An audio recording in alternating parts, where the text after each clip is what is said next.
La ciencia tiene la habilidad de sacar a las personas de la pobreza y curar enfermedades. Esto a su vez reduce posibles disturbios civiles. Stephen Hawking.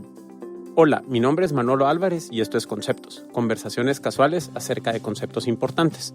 En este episodio tengo una profunda y enriquecedora conversación con Gabriel Asturias, quien nos invita a cuestionarnos la manera en que miramos nuestro mundo y cómo ayudamos al prójimo.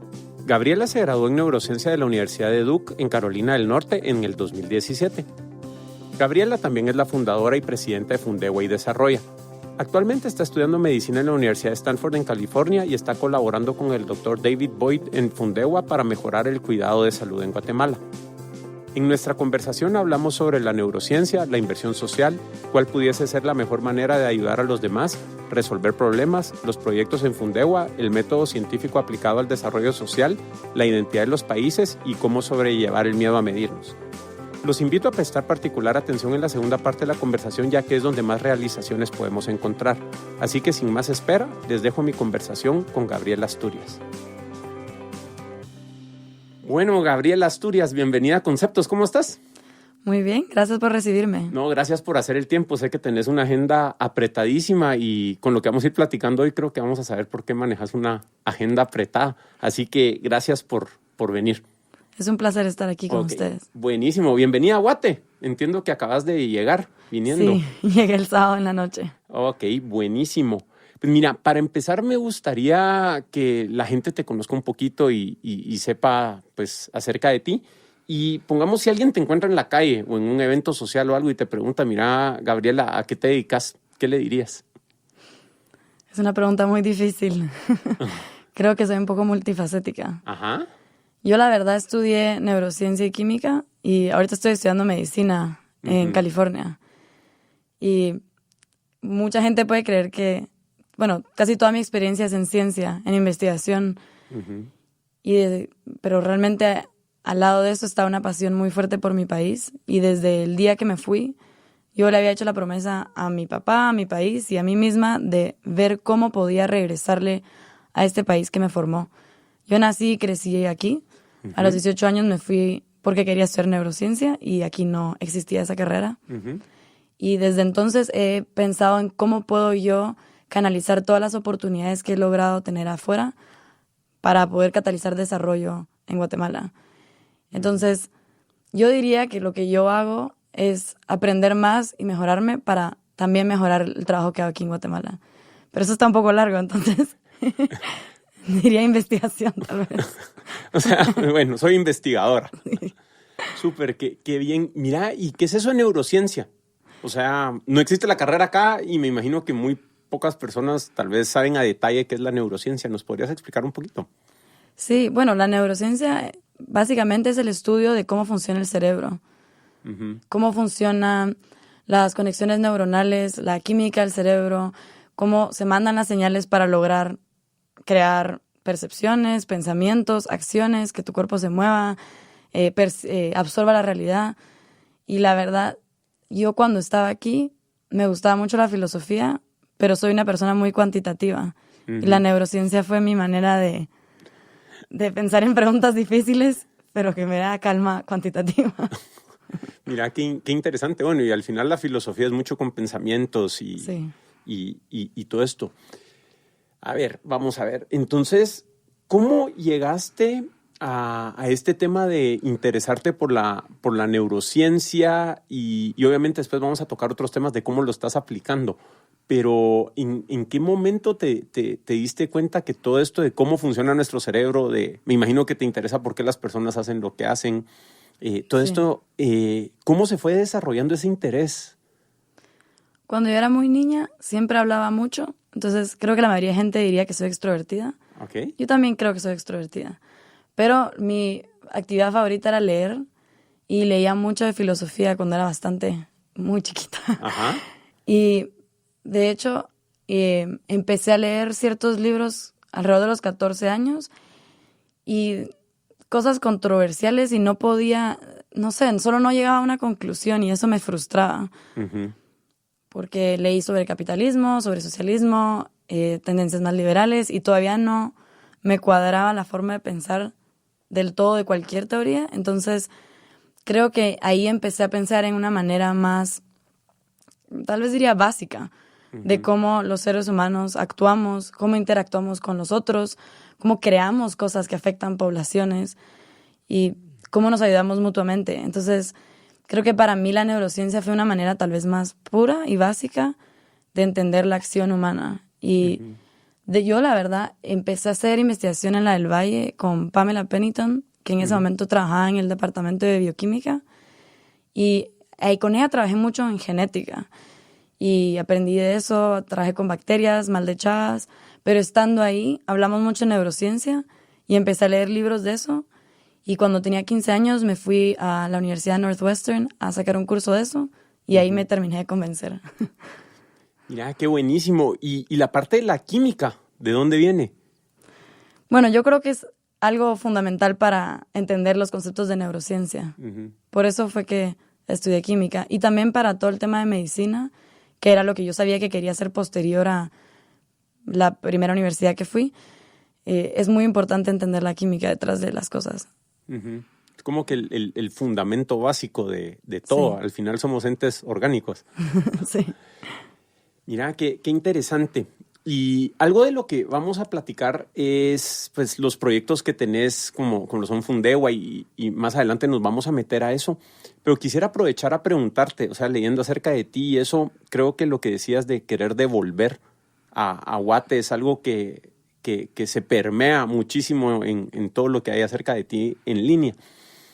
Te quisiera preguntar, ¿cuál es la visión que tenés de qué pudiera ser Guatemala? ¿Y qué crees que nos está impidiendo estar ahí hoy? Wow. Es una pregunta grandísima, porque cuando pienso en visión de un país, hasta me cuesta imaginar la Guatemala ideal, porque soy una persona que piensa en los pasos para poder llegar ahí.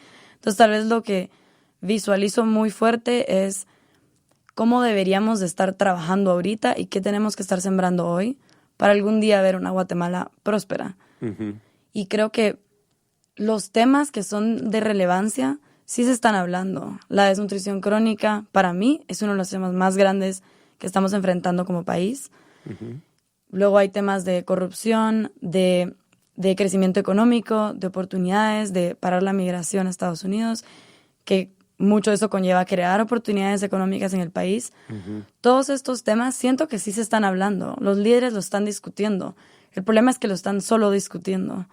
Y creo que muchas veces nuestras instituciones que podrían estar aportando a realmente tener planes estratégicos para poder alcanzar estos temas que estamos hablando, están fallando.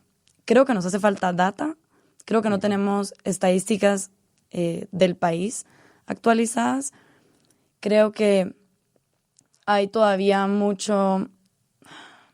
una división muy enorme entre las diferentes etnias del país. Yo diría que ese tal vez es el mayor obstáculo como país, que no estamos pensando como país. Estamos pensando cómo te denomines tú dentro de Guatemala.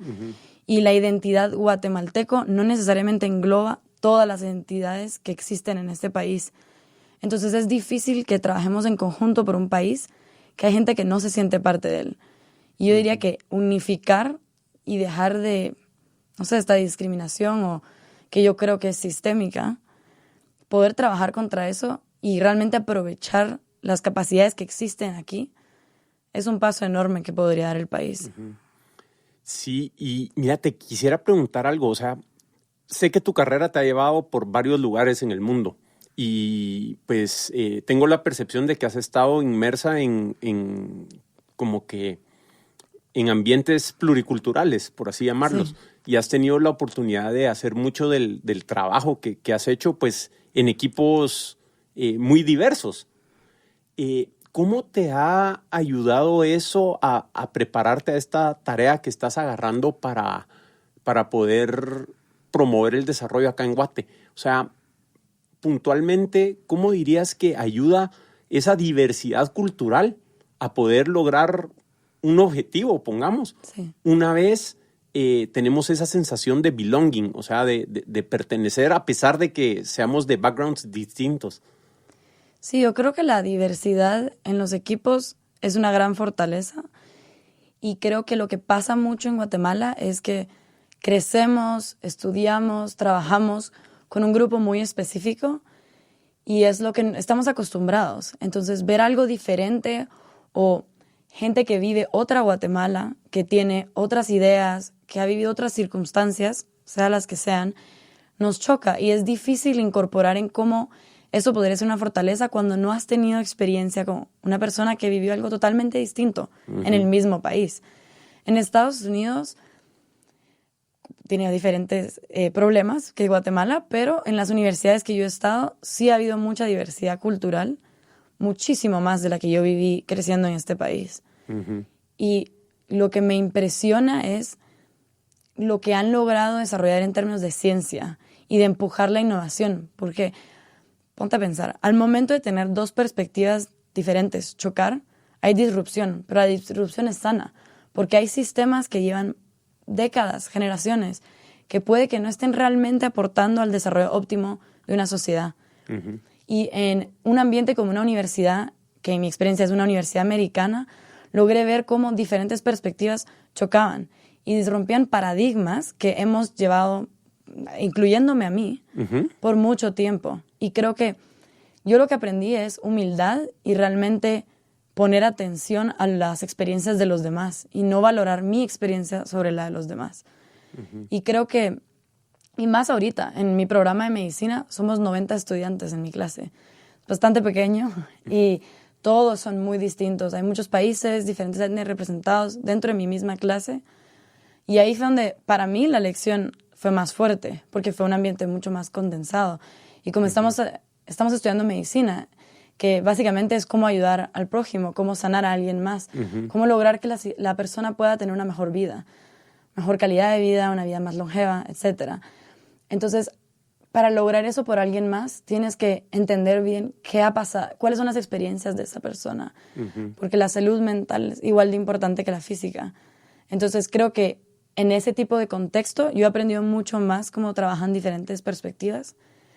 Y para regresar esto a mi experiencia en Guatemala, yo estudié en la Universidad de Duke, en Carolina del Norte, ahí fue donde estudié neurociencia, y por casualidades de la vida, tuve una profesora guatemalteca. Entonces me tuve que ir del país para recibir clase de la doctora Irma Alicia Velázquez Nimatuj, que fue la primera mujer indígena de Guatemala a recibir un doctorado.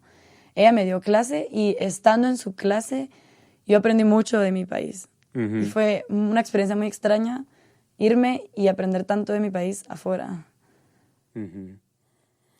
Y bueno, es que yo creo que es tan interesante esto porque muchas veces definimos país como un territorio, Sí. ¿verdad? Y el tema es que creo que, pues no sé, para mí el sentido de ser guatemalteco o pertenecer a un país va mucho más allá que las fronteras, ¿me entendés? O sea, puedes tener esa conexión con una persona que, volviendo a lo que decías, compartió esas experiencias contigo y poderlo, no sé, como que identificar en otra persona, ¿verdad? Mira, y ahorita mencionabas lo de romper paradigmas y todo esto, entonces, dentro de mi investigación, ¿verdad? Te quisiera preguntar, ¿qué piensas de los paradigmas de ciudadanía responsable y los patrones de ayuda paternalistas, ¿verdad? Por ahí estuve leyendo un poco, son temas que de verdad a mí me parecen súper importantes y paradigmas que creo que están bien arraigados y pues me gustaría saber qué pensás de ciudadanía responsable y patrones de ayuda paternalista.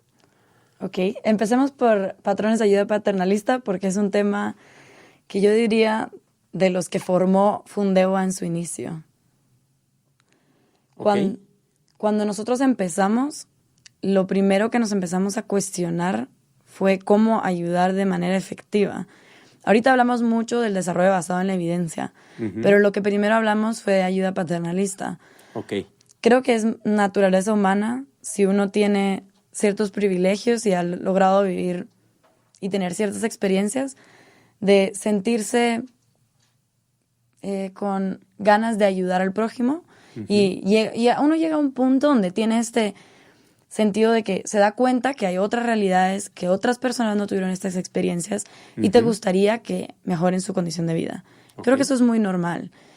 Y cómo canalizamos ese sentimiento de ayudar al prójimo y que estén mejor, es complicado. A veces puede ser paternalista y eso quiere decir que yo creo, por mis experiencias y privilegios, que yo tuve una mejor experiencia y conozco mejor qué es vivir una vida, digámosle, digna o buena vida. Entonces, cuando ayudas de una manera para que esta persona, o dándole cosas que tú crees que lo acercarían a lo que tú consideras una buena vida. El problema es de que ahí no le estás preguntando a la persona que estás ayudando qué piensan, qué necesitan, cómo se sienten. Porque puede que para una persona no vivir en la ciudad y vivir afuera, en donde han crecido toda su vida, sea lo que quieran. No necesariamente quieren mudarse aquí. Tal vez les gusta donde viven. Como dije, si tú tienes una visión o una idea de lo que es una buena vida, una vida ideal, la manera que vas a ayudar al prójimo es lo que tú consideras que es bueno para esa persona, sin consultarle. Y esas ideas que tú tienes no siempre están alineadas con lo mejor para la persona al lado tuyo, a la que quieres ayudar. Entonces, ayuda paternalista se define como dar ayuda basado en tu perspectiva y no tomando en cuenta el contexto o lo que quisiera la persona a la que estás ayudando. Y también no lo estás empoderando. Estás dándole algo que tú consideras que es bueno para ellos, pero no estás trabajando con ellos para, digamos, crear capacidad, crear fortalezas para que después ellos puedan lograrse, digamos, liderar su propio desarrollo. Entonces, cuando yo pienso en cómo tú ayudas al de al lado, creo que es una idea muy básica que hay que considerar cuando se fundó Fundewa, porque eso es la semilla que después nos pone a pensar, ok, ¿cómo podemos crear ayuda que no sea paternalista y que empodere a las personas que están siendo beneficiarios? Que los ponga en un lugar donde a ellos se les escucha. Ellos son los que nos van a informar en qué tipo de ayuda necesitan. En donde vamos a crear algo que realmente esté diseñado para ellos y que los impulse a mejorarse. Pero de una manera, bueno, cuando digo la palabra mejorarse también me hace pensar, sí, que no estoy diciendo que considero que su situación actual no es buena, porque eso depende de la persona que lo evalúe. Entonces, por eso tú les consultas y piensas, ok, ¿qué creen ellos que hay que mejorar? ¿Qué necesitan? Y luego darle las herramientas para que se logre eso que necesitan. Entonces, con eso partimos y luego hemos diseñado un método un poco más estructurado para pensar en cómo abordar programas de desarrollo partiendo de esta idea. Ayuda que empodera, no que crea dependencia. Mira, me fascina lo que acabas de decir. Y o sea, sí puedo notar, o lo que vería es que, o sea, muchas veces tal vez la posición de poder ayudar a alguien, naturalmente, no sé, va a sonar, pero como que pudiera crear un sentido de arrogancia, pongamos, en la persona que está prestando la ayuda. Y creo que lo que estás planteando acá es un tipo de ayuda donde la humildad y el reconocimiento de que no lo sé todo y nunca voy a poder experimentar lo que la otra persona experimentó nos puede llevar a ofrecer un tipo de ayuda o apoyo mucho más sano y sostenible, ¿no? Y creo que eso es un reto bien grande porque al final pues el hermanito grande ayuda al pequeño y el que más puede pues ayuda a las personas que se supone que son más débiles. O sea, como que el concepto de ayuda puede ser que lo confundamos con debilidad. Exacto. Y ahí está un problema. Y ahí hay un problema bien grande. Porque estás desvaluando la experiencia del otro. Ajá. Solo es diferente. Exacto. ¿Verdad? Entonces yo creo que pues me fascina eso. O sea, de verdad que qué impresionante lo que están haciendo. Y con eso creo que es un segue genial para que podamos pedirte que nos contes un poquito de qué es Fundewa, ¿verdad? Cómo nace Fundewa, qué es, y luego si querés pues nos podemos meter de regreso un poco a todo este tema de cuál es la filosofía y las herramientas detrás de Fundewa para lograr esto que pues creo yo que hacer bastante más efectivo. Sí, puedo empezar con la historia. A ver. Bueno, Fundewa, siento que Fundewa es algo que siempre he querido hacer. No creo que podría decir el momento exacto donde empecé a pensar en los temas que después toca Fundewa, pero sí te puedo decir cómo nació exactamente. Ajá. Bueno, yo como mencioné anteriormente, yo fui a Duke y empecé a trabajar con un profesor del Departamento de Salud Global que se llama Dr. David Boyd. Él ha venido a Guatemala desde sus 16 años, se cree guatemalteco, pero nació en Alabama. Y yo, el segundo verano de la universidad, tenía 19 años, vine a Guatemala y estaba haciendo investigación con él del sistema educativo en Santa Cruz La Laguna, junto a mi colega que fundó Fundeva conmigo, que se llama Michelle Peters. Ella y yo fuimos ese verano a vivir a Titlán. Estábamos haciendo realmente un estudio de necesidades para entender qué pensaban los directores, los profesores, los estudiantes de diferentes niveles sobre la educación de esa escuela. Y realmente era para escuchar. Nos fuimos a sentar a escuchar, a entender, ¿verdad? Tratar de entender, a vivir ahí también, ver cómo era el día a día, dónde compraban su comida, dónde jugaban los niños, cuánto tenían que caminar para llegar a su casa. Mucho era observación, escuchar, etc. En ese mismo tiempo, nosotros habíamos estado hablando con mi profesor y otro grupo, otra ONG aquí en Guatemala, que querían llevar a cabo un proyecto de desnutrición crónica. Mi profesor llevaba años haciendo investigación en esa comunidad sobre las diferentes causas de este problema que yo creo que tiene diferentes causas detrás de él. Y él había logrado llegar a un punto donde tenía una idea de una intervención holística para hacer en este lugar, en Atitlán. Y nosotros estábamos recaudando fondos y recibimos apoyo de la Fundación Tigo. Pero cuando nos dieron el apoyo, nos dijeron que tenía que ir a una ONG guatemalteca o fundación. Y en ese momento estábamos trabajando con una ONG americana con sede en Guatemala. Entonces, por temas legales nos vimos enfrentados a si queríamos implementar este proyecto, teníamos los fondos, teníamos el modelo, pero necesitábamos una entidad guatemalteca que lo administrara. Uh-huh. Y de ahí nace Fundeva. Todavía me acuerdo cuando mi profesor me llamó y me dijo, no, creemos nuestra propia. Y yo tengo 19 años, no estoy lista. Y en mi cabeza solo podía pensar, yo no vivo aquí, estoy estudiando afuera, estoy estudiando medicina. Mi colega Michelle también estudiaba en Carolina del Norte, en otra universidad allá. Y era difícil porque crear una entidad aquí toma un año, año y medio, dependiendo de tus abogados. Uh-huh. Es bastante difícil y largo el proceso. Y requiere mucho dinero también, y buenos abogados, etc. Pero bueno, al final teníamos mucha motivación por llevar a cabo este proyecto. No había otra forma, a menos de que lo canalizáramos a través de una fundación guatemalteca. Y no queríamos comprometer la visión del programa acoplándonos a otra infraestructura que tal vez fuera a cambiar lo que queríamos lograr. Uh-huh. Y porque realmente el espíritu de esta intervención era catalizar cambio. Íbamos a hacer mucho esfuerzo de construir capacidad en esta comunidad, trabajar con gente de la comunidad. Los que iban a entrenar eran personas de la comunidad. Entonces no queríamos comprometer esta visión y empezamos a crear nuestra propia entidad. En ese momento se llamaba Fundación Desarrolla Guatemala, que en año y medio, bueno, sigue llamándose así oficialmente, pero luego se acortó a Fundeva. Uh-huh. Y desde el inicio siempre partimos con esta visión de dar ayuda que cataliza, cambio y que empodera. Eso siempre ha estado presente. Uh-huh. Pero en su incepción, lo que estábamos haciendo era un programa, nada más. Era crear la infraestructura para llevar a cabo este programa. Y yo diría que por ese programa es que la mayor experiencia entre Fundeva y la mía personal en Guatemala ha sido con el tema de desnutrición crónica. Pero luego, cuando fue madurando la fundación, y también diría que yo maduré muchísimo y aprendí mucho más de mi país, y pasamos por un proceso de entender qué hacía falta en el desarrollo aquí, porque realmente hay muchas fundaciones, hay muchas ONGs que están haciendo una gran labor por el país. Entonces, la pregunta para nosotros era, ¿qué podemos crear que no va a duplicar esfuerzos? Porque eso es esa frase de no duplicar esfuerzos es algo que para mí es súper importante, porque creo que los temas sociales que estamos enfrentando como país son muy grandes para que dos personas trabajen lo mismo y compitan. Me parece pérdida de tiempo y de recursos.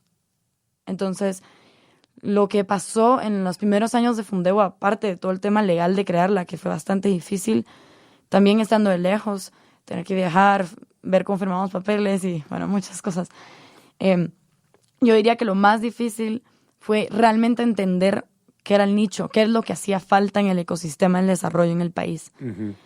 Y la conclusión fue que ya hay mucha ayuda, hay fondos, hay bastantes ganas de ayudar, hay amor por el país que la gente quiere canalizar.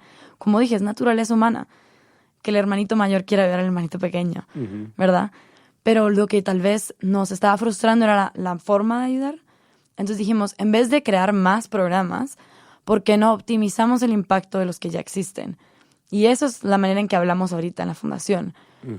Estamos tratando de optimizar el impacto social. Estamos tratando de que lo que ya existe sea lo mejor posible. Y cuando yo digo eso, no estoy desvaluando la gran labor de las fundaciones y ONGs actualmente. Al revés, reconozco que ya están haciendo algo grande, pero que siempre se puede iterar, innovar, se puede tratar de pensar cómo podemos crear cambio sostenible, que vaya más allá del alcance que tenemos como entidad, porque el alcance nunca va a ser lo suficiente para suplir toda la necesidad. Entonces, ¿cómo podemos multiplicar los efectos? Y esas son las preguntas con las que estamos obsesionados en responder. Buenas preguntas con que estar obsesionados. Mira, también hablando justo de esto, ¿verdad? Parafraseando un poco lo que encontré por ahí, pero... Y me hace mucho sentido con lo que acabas de decir, ¿verdad? O sea, no siempre algo es mejor que nada.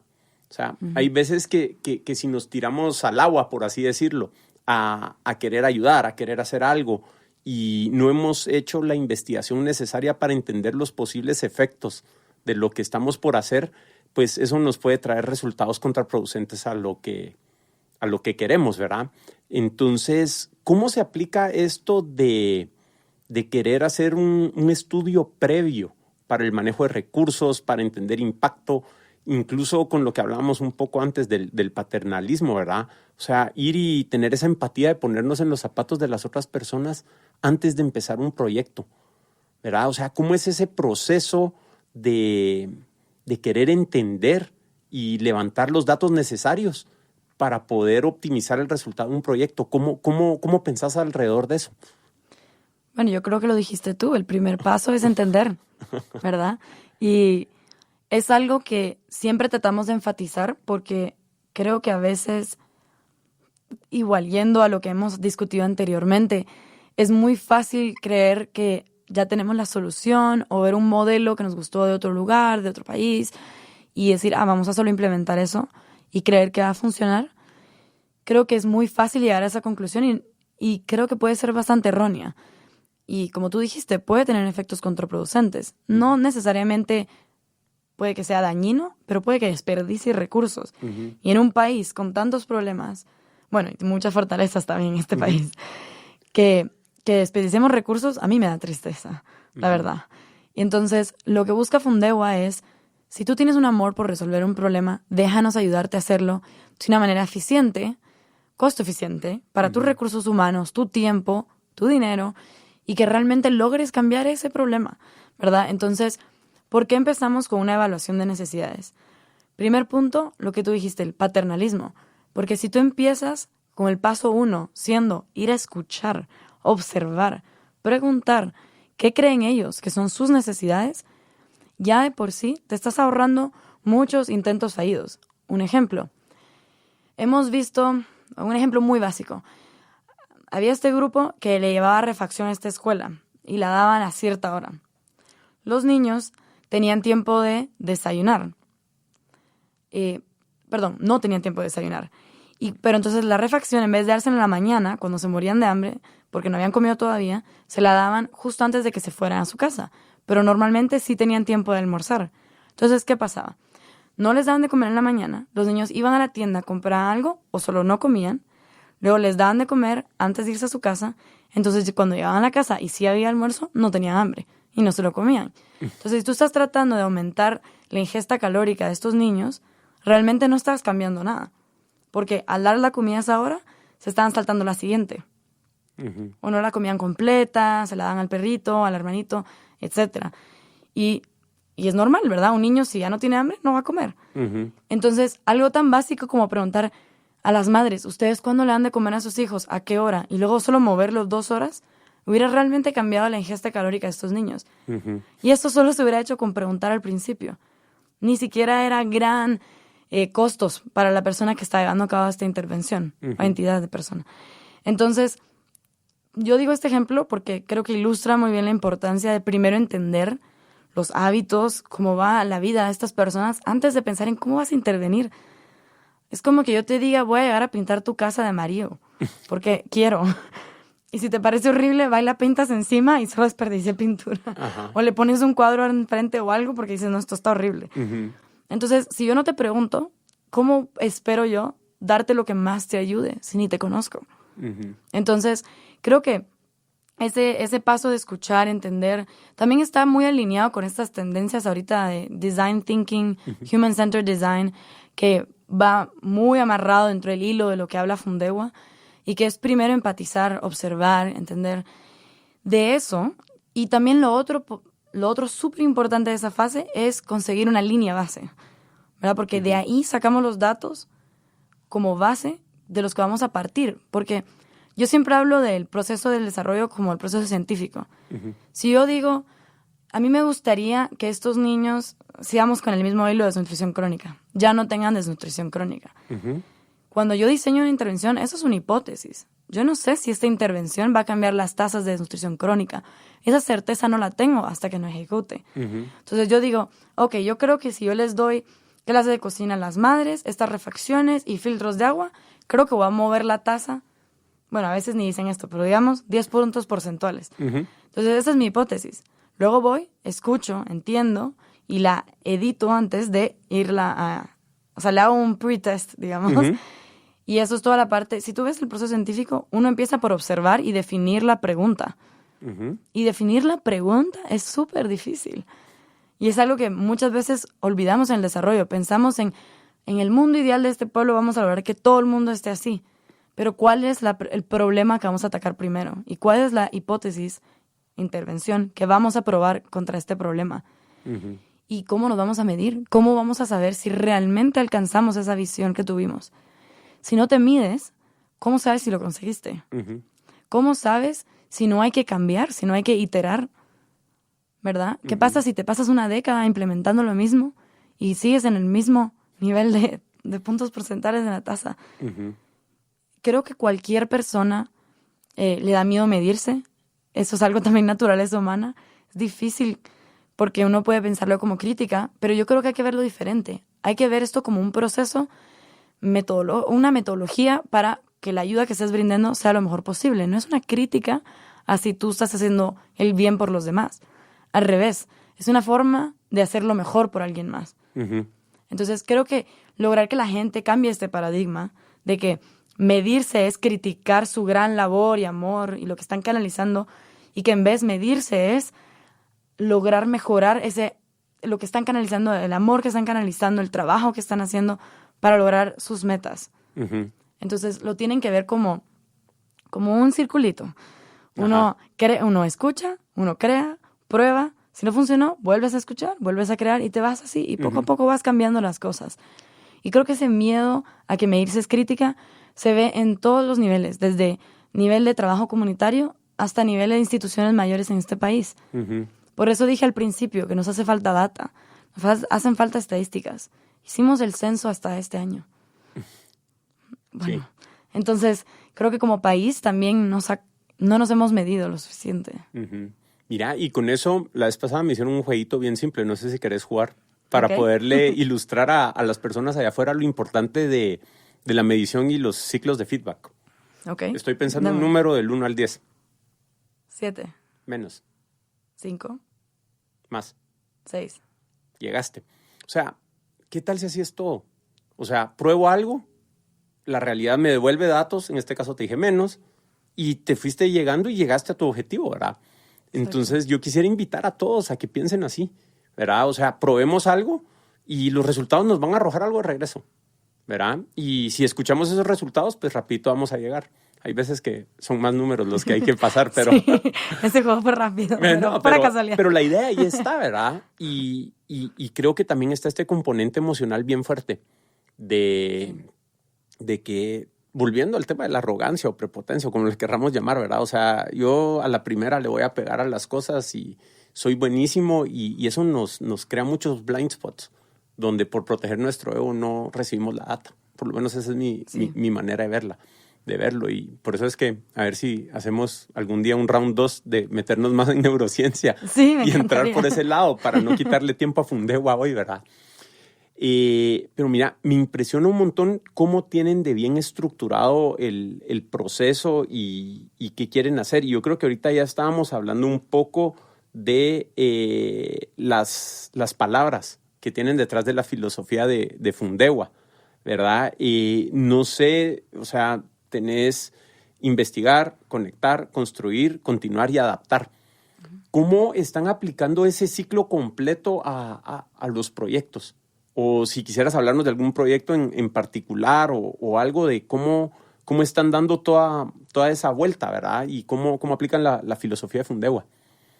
Sí, voy a empezar con mi ejemplo favorito porque fue el proyecto que gracias a él se creó Fundegua. Uh-huh. Entonces, como te dije, hace muchos años, bueno, no tantos años, pero fue cuando teníamos la idea de hacer esta intervención holística de desnutrición crónica. Uh-huh. Y cuando logramos ya crear la fundación y recibir los fondos, de hecho el primer paso que tuvimos, nos cambiamos de lugar, nos cambiamos a trabajar en San Juan y San Pablo de la Laguna. Entonces dijimos, estas son poblaciones nuevas, son bastante cercanas a Santa Cruz, pero de hecho la mitad del lago es Cachiquel y la otra mitad es Sutubil. Hablo de los pueblos que dan hacia el lago. Uh-huh. Y entonces nos fuimos de una población Cachiquel a una población Sutubil y sí hay diferencias. Hasta en la población Sutubil, en San Juan y San Pablo, hay condiciones muy distintas. Entonces, nosotros logramos, al movernos y crear este proyecto en esos dos lugares, logramos hacer el proceso de Fundegua desde cero. Uh-huh. Por eso me gusta este ejemplo. Okay. Entonces, empezamos haciendo investigación. Lo más bonito de este proyecto, para mí, fue que lo lideraron dos profesores, uno de Duke y uno de St. Vincent College, que se llama Dr. Elaine Bennett. Trajeron 4 estudiantes de cada institución, 8 estudiantes en total, y viajaron aquí un mes. Trajeron toda la tecnología para medir contaminación de agua, contaminación de aire. Habían logrado traducir los instrumentos para entender el estado nutricional de las madres y de las casas al español con ayuda de gente de la comunidad. Cuando vinieron ese mes, lo que hicieron fue entrenar a 8 investigadores sutubiles de las comunidades. Uh-huh. Entonces, empezaron a recolectar data para entrenar a estas 8 mujeres. Pero las que continuaron la investigación por los siguientes 6 meses son estas mujeres de la comunidad. Uh-huh. Entonces, cuando vinieron fue este intercambio bilateral, que de hecho es algo que hacemos mucho en Fundegua. Hemos facilitado varios proyectos de universidades americanas que vienen aquí y tratamos de siempre lograr crear este intercambio para que cuando vengan a hacer algo, no se lo lleven de regreso, sino se quede con alguien aquí. Uh-huh. ¿Verdad? Esos conocimientos, que lo puedan uh-huh. continuar. Que los resultados del trabajo se diseminen aquí. Uh-huh. Para que puedan ser de utilidad para las personas que están trabajando esa problemática. Entonces, eso lo hemos visto en varios proyectos que ha llevado a cabo la Fundación y se ilustró muy bien en el proyecto de desnutrición crónica. Entonces, trabajaron en conjunto y ellas continuaron recolectando data, mandaron toda esta información, se analizó todos en conjunto, se hizo una presentación a la municipalidad. También trabajamos con una ONG local que ya tenía una red bastante establecida que se llama ODIM. Uh-huh. Trabajamos con ellos porque la mayoría del personal es indígena, es de la comunidad, tienen muy pocas personas de afuera. Entonces nos gustaba el hecho que ya estaban bastante involucrados y no queríamos ir a meter otro logo a esta comunidad, ¿verdad? Porque venían los logos de las universidades con las que estábamos trabajando, el logo de Fundegua, de los donantes. Preferimos mantener todo eso invisible y canalizarlo a través de esta ONG que provee servicios de salud a las 2 comunidades, San Juan y San Pablo, okay. que ya los conocen. Ya tenían un programa que se llamaba Mamayo Saludable. Entonces canalizamos todo esto que hicimos a través de esto que ya era conocido. Y bueno, hicimos esta investigación, fueron 6 meses de recolección de datos.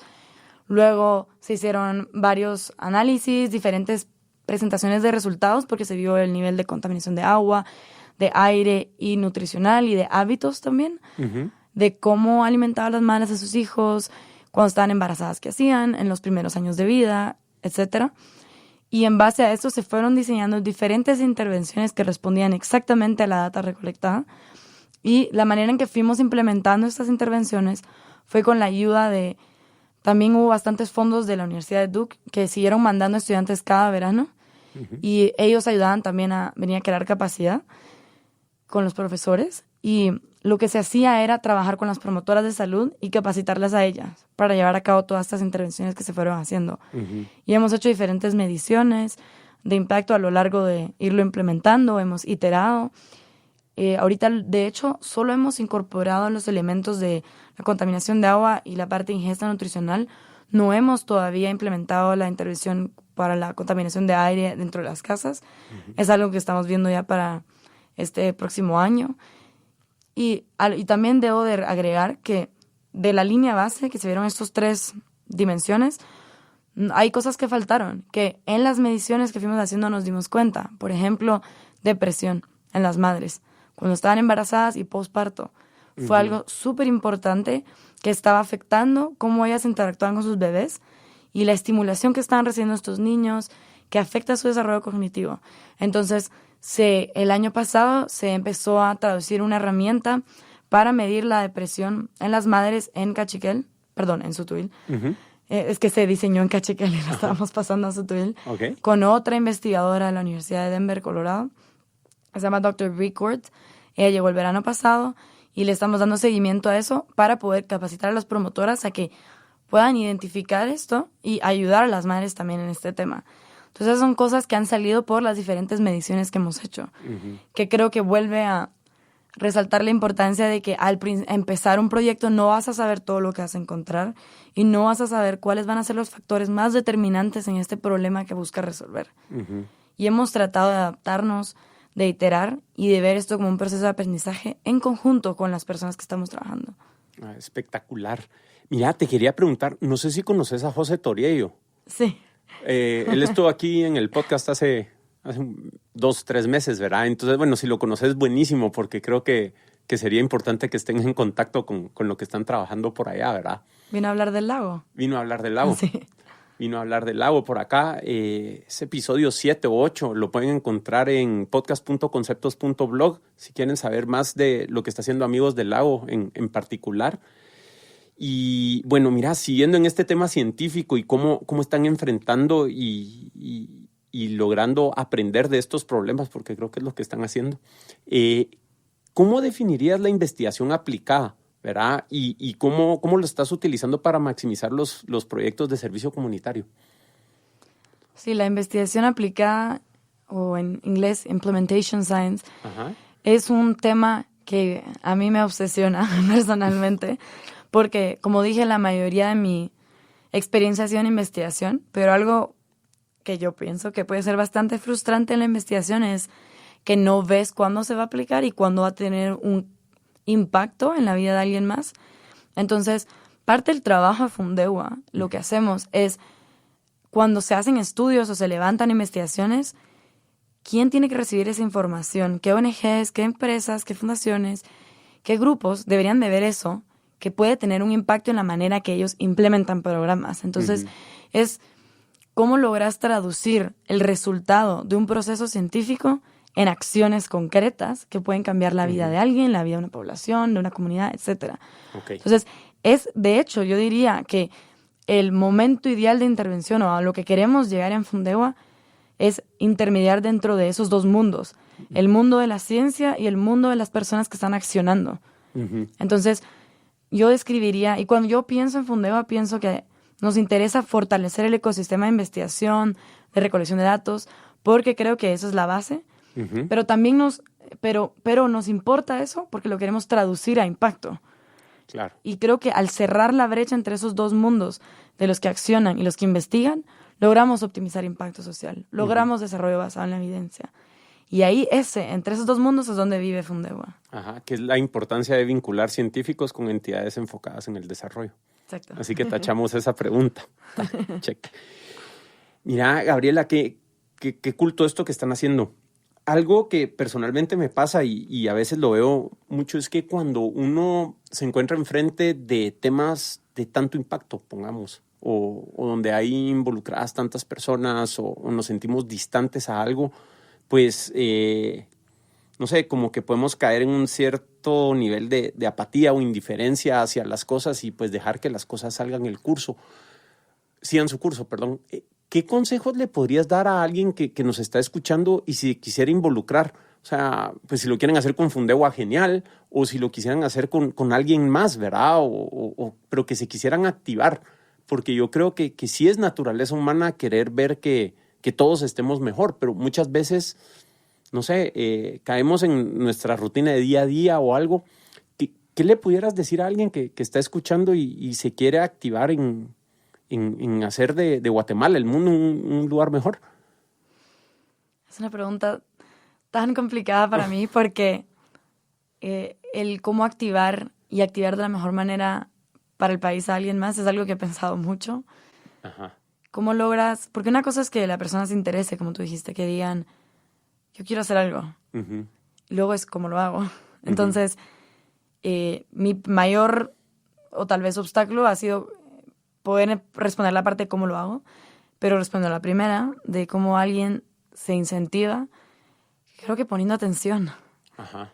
Creo que muchas veces manejamos, vamos a lo que tenemos que hacer el día a día y no vemos al lado, aquí en la ciudad, un poquito afuera de la ciudad, se puede ver la realidad de alguien que es diferente a ti. Y creo que es muy importante empezar a poner atención y también darte cuenta de que si el país mejora, tú mejoras también. Entonces también yo creo que si las poblaciones que han tenido más desventajas o no han logrado, digamos, desarrollarse de la manera en que sería ideal para ellos, eso afecta a la economía del país, eso afecta el país como tal, eso afecta cómo estamos en los rankings globales de la mayoría de temas. Uh-huh. Y como estemos nosotros con la fortaleza de nuestra economía o de cómo estamos en otros temas globalmente, afecta a mi negocio, afecta a mi desarrollo personal. Entonces creo que si tú te empiezas a entender que yo creo que mucha gente cree, si ellos suben, entonces yo voy a tener que bajar porque es como yo les estoy dando para que ellos suban. Uh-huh. Yo no lo veo así. Yo creo que si suben, todos subimos. Uh-huh. Sí, eso hace lógica. Sí. Mira, yo creo que y estoy totalmente de acuerdo con esa manera de pensar. Es como este tema de lo que ese llamado a prestar atención es tal vez reconocer la interdependencia que tenemos entre todos, ¿verdad? Sí. Porque muchas veces, y a mí me pasa, o sea, yo creo que a todos nos pasa, que te ves aislado de lo demás y estás en lo tuyo y no puedes ver toda esa red de situaciones que hay que nos hacen pertenecer a una comunidad, a un grupo, a una especie, sí. Pues, si lo queremos ver así, porque ¿cuántas personas trabajaron para tener esta camisa puesta? Pues, o sea, exacto. Alguien sembró el algodón y alguien estuvo derritiendo el metal en el camión que se trajo el algodón, o sea, y entonces me gusta mucho lo que decís de poner atención y yo lo que quisiera pedirles a las personas allá afuera que nos escuchan es, o sea, prestemos atención a que no estamos aislados, ¿verdad? Y tal vez adoptar esta mentalidad de abundancia y no de escasez.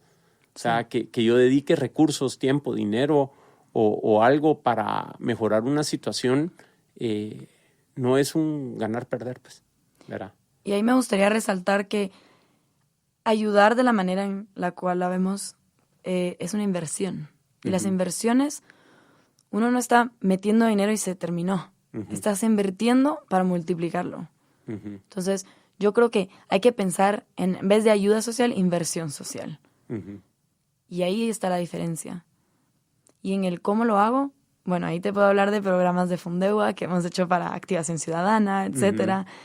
Pero creo que los mensajes más importantes es que pongan atención, que pregunten también a las personas que tal vez pueden tener muy cerca en sus casas o en su día a día que no tienen la menor idea ni de dónde son.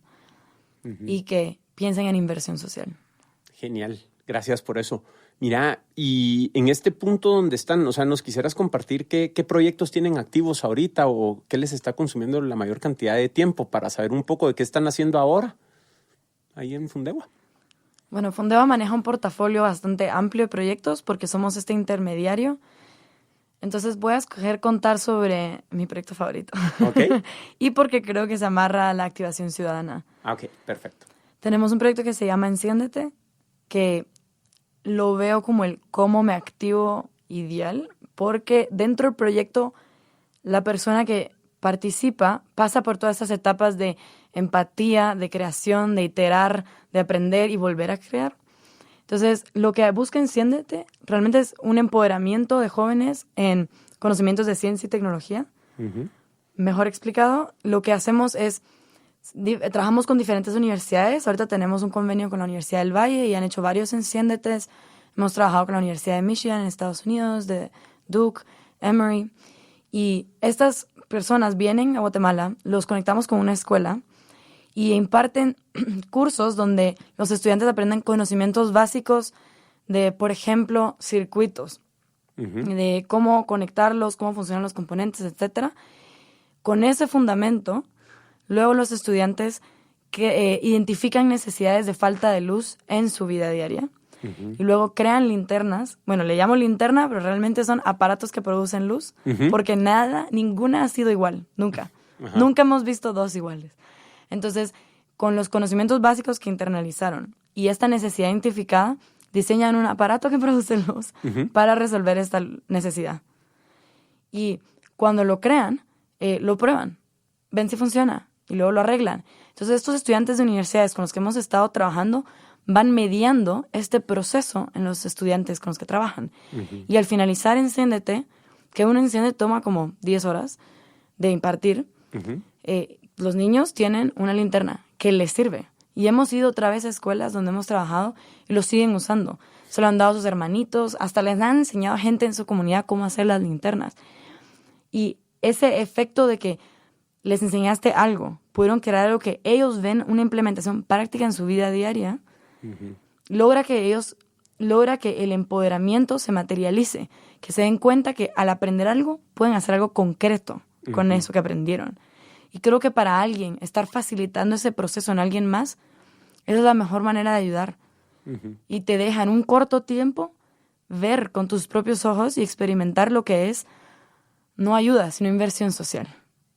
Y creo que por eso es un proyecto muy fuerte. Ahorita estamos trabajando en una plataforma en línea para democratizar un poco más Enciéndete, porque aparte del de linterna, hay uno de microscopios, hay otro de filtros de agua. Hemos ido creando diferentes conceptos. Tenemos estudiantes de la UVG creando nuevos prototipos y currículos detrás de esto. Y lo que queremos es incentivar a que cualquier persona suba ideas que sigan la metodología de Enciéndete, que tiene el hilo conductor de Design Thinking, y subirlo a toda una plataforma en línea y que sea un crowdsourcing de estos Enciéndetes. Y que se facilite cómo podemos entrenar y difundir Enciéndete en el país. Entonces, creo que este proyecto engloba la filosofía de Fundegua y también la idea de compartir abiertamente, que es algo que no hemos tocado aquí, que para nosotros cuando uno tiene un modelo de desarrollo no hay que guardarlo como un secreto, sino hay que compartirlo, hay que dejar que la gente lo vea, lo analice. Y si les funciona, que lo implementen. Porque si algo es bueno, ¿por qué no que dejar que alguien más lo implemente? Claro. Entonces es nuestra manera de abrir Enciéndete y es algo que estamos trabajando. Se va a trabajar en la primera parte del año. Enciéndete ha llegado a 500 niños aquí en Guatemala. Se ha hecho en otras partes del mundo también. Entonces es uno de los proyectos que lleva más tiempo en la fundación y hemos visto un crecimiento exponencial. Qué espectacular. Qué espectacular. Mira, y viendo este contacto que has tenido con los niños, las comunidades y todo, te quisiera preguntar, reconociendo también esta interdependencia de la que hablábamos, ¿cómo te ha transformado el trabajo que estás haciendo como Gabriela? O sea, ¿qué has recibido de vuelta de haber podido pasar por estas experiencias de empatía e inversión con estas personas? ¿Cómo te ha cambiado? Creo que lo que yo digo que es un obstáculo en general también es un obstáculo personal. Tener la humildad de darse cuenta que tu idea no era perfecta o no era la idónea para lograr lo que querías. Darte cuenta que tienes mucho que aprender de alguien más. Darte cuenta que las experiencias de alguien más, cuando son diferentes, aportan mucho a la tuya. Y creo que lo que más me ha cambiado es que al irme, creo que empecé al irme y regresar muchísimo, porque he regresado bastante, cada oportunidad que tengo. Y pasé un año aquí entre Duke y ahora que estoy estudiando en Stanford, en California. Pasé un año en Guatemala. Y creo que todas las veces que vengo aprendo más de mi país y mi entendimiento es más profundo, pero nunca termina. Entonces, ¿cómo me ha cambiado? Creo que me ha enseñado a amar algo. Yo quiero muchísimo el trabajo que hacemos y tener una relación sana con ese amor también es importante porque son problemas que me frustran y tal vez lo que más me ha enseñado es a trabajar con la frustración de que algo muy grande no se resuelve rápido y que yo personalmente tengo muchísimo que aprender de mi país, de la historia, de cómo está estructurado ahorita, cómo hay diferentes ideologías vivas en el país, cómo funciona el sistema, cómo hay ya desventajas o ventajas intrínsecas en el sistema, en la infraestructura que hemos creado como país. Y poder ir poco a poco entendiendo eso y cómo cerrar mis mundos, eso ha sido mi mayor... No sé si es que me ha cambiado ya o me sigue cambiando, porque creo que no he terminado de aprender y espero no terminar de aprender.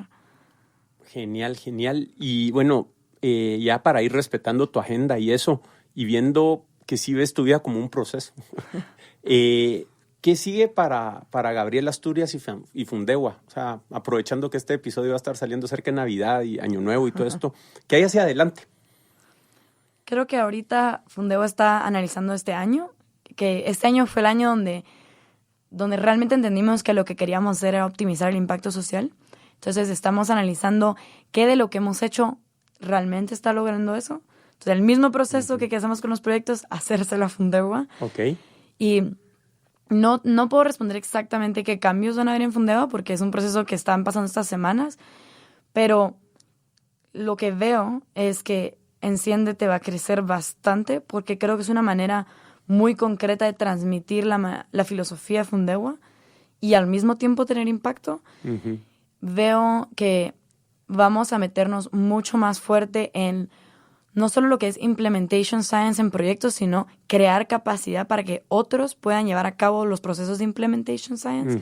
Entonces, en los temas que manejamos de monitoreo, evaluación, ciencia aplicada, ética en la investigación, que el componente del comité de ética que estamos formando es algo enorme para el año que viene.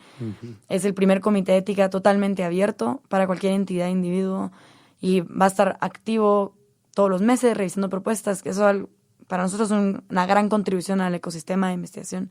Entonces, empezar a pensar cómo crear mayor capacidad en otros, afuera de Fundegua, para estos temas. Mejorar el ecosistema es lo que estamos tratando de entender como fundación. Excelente, excelente.